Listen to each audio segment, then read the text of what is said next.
What's up guys, Chris Zaglansky here, and today we're going to be doing a comparison video. The SL6 Tarmac and the SL7. Although that is an S-Works and this is a Pro model, they're both great bikes, and what is the better bike for you? So Specialized released this Tarmac SL6 around 2007, 2018, and 2019 was the last year we saw this bike. Moving on to the SL7, which is a brand new platform for 2021 and going forward for about a few years, I believe. If you are in the market for getting a bike, especially a new bike, you have good news. A lot of the older bikes are going to be on sale. So if you have access to Facebook Marketplace, OfferUp, Let Go, or eBay, even Pink Bike, a lot of people are going to be getting rid and liquidating their older bikes for the newer bikes. That does not mean that this SL7 is no longer a great bike to ride. I've owned two of these before in the past. It's a phenomenal bike. You will even find these S-Works versions for around maybe $6,000 or less, depending on how bad the owner is trying to get rid of it. I would say jump on it. It's a phenomenal bike. Rim brake still work great. I know a lot of people are like, oh no, disc is everything. A lot of these companies are moving forward to disc. A lot of these older bikes are going to be useless, obsolete. I kind of disagree with you. I've been in the cycling industry for 5 years. I've worked for a bike shop 4 years and going. So this bike is still a great bike. If you have the means and the funds of getting your hands on this and you can't afford a new SL7, do not worry about the SL7. It's a great bike. It's a new platform, but still, the bikes still look fairly similar. They did carry on the drop, the lower seat stay on both bikes. The main difference is you're getting disc brakes, and on the SL7, it's internally routed through the handlebar, kind of like the vent. So it still looks clean. Obviously, it looks great, but on this, it's not too bad. If you do a SRAM Red Grupo, it's wireless. The only cables you're really going to be seeing are the front and rear brake cables, which to me, it's not a big deal. I still have a couple of the older Venge frames, and that doesn't really bother me. I don't mind seeing those cables unless you're running an old school mechanical Grupo on like a SL4, SL5, where you have a bunch of crap in the front, a bunch of those cables, and just traffic in the front of your stem or under there.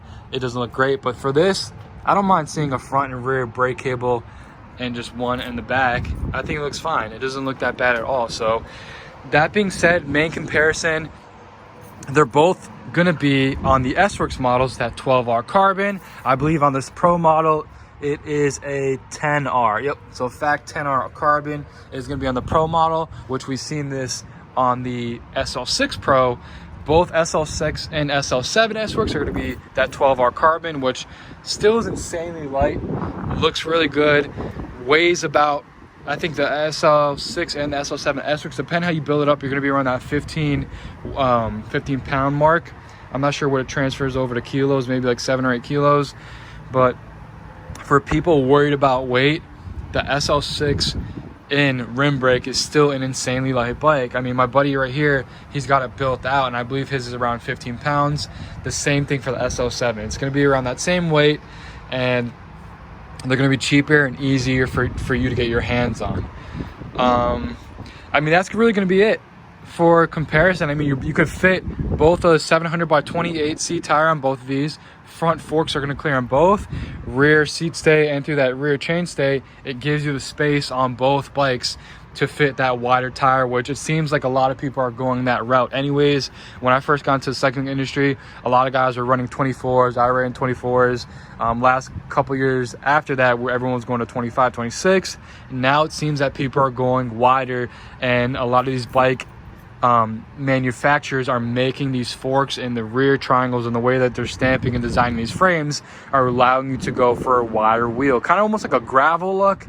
I guess they're claiming that with a wider tire, your tire actually gets a little bit taller also, allowing you to run less PSI, which brings less fatigueness to the person who's riding the bike, allowing you to get ultimately more watts during your ride, longer longevity. If you're a guy looking to do a 50-mile or a century-mile ride, definitely having the wire tires allowing you to go to a less tire pressure. I believe on a 28, on the Specialized ones, you can max out at So it's calling for 90 or 85 to 95 PSI. I know on a 26 and under, you can go around to 120, which I like to ride my tires a little firmer. I like riding the 700 by 26 and pumping up to 120, just kind of like a firmer tire. I feel like if the tire has more air in it, it's more harder. It's gonna maybe reduce your flat and give you more flat protection. I feel like with a softer tire, you're more prone to getting flats, but I haven't really noticed that, at least on my buddy's bike here. We ride all the time, and he hasn't really gotten that many flats, and he rides this thing at 90 PSI.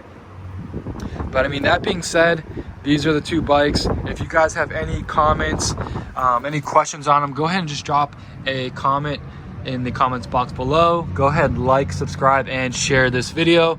And if you guys have any other bikes you guys want me to do in the future, just go ahead and let me know also, and we'll get that going. Again, this is Saglansky Cycle, and we will see you guys on our next video. Later.